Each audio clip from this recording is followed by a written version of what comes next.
И те го слушат.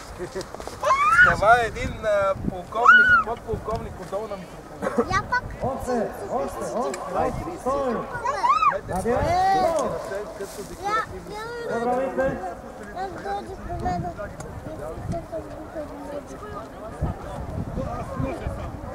То много войница е, Данчо, еш как са облечени. Да, от цяла България, бе, даже и от Румъния. Виж румънците, де тичат, те ги румънци. А ние много далеко.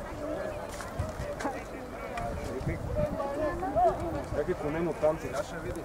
Час и 50 минути ще гърмат, които настъпват. Тук 80% руснаците трябва да лежат. 2 часа трябва да имаме бира за този време. Да. Много бира трябва да има. Не от среща има, бе. Не го там чете. Така ли? А във военния пункт какво се предлага? За припилите нещо? Носилки за умрелите.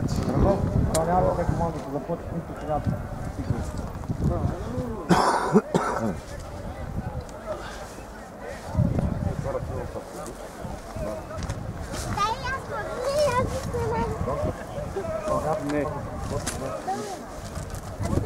Разреди ги за стоп. Много се иска.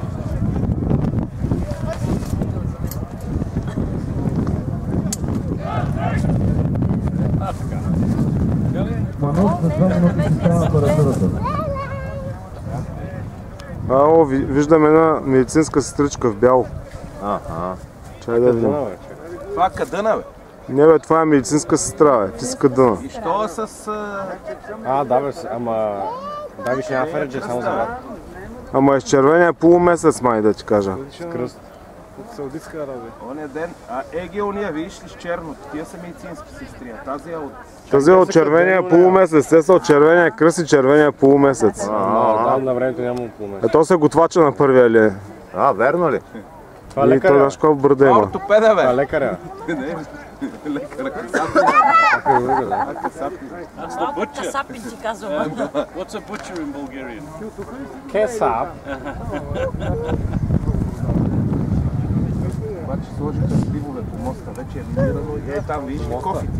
И тия кофи, това са се взривови, тук ще са гърми с уръдия.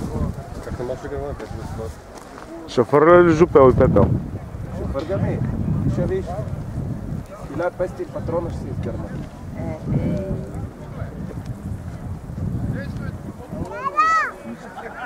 Кой ги е борил?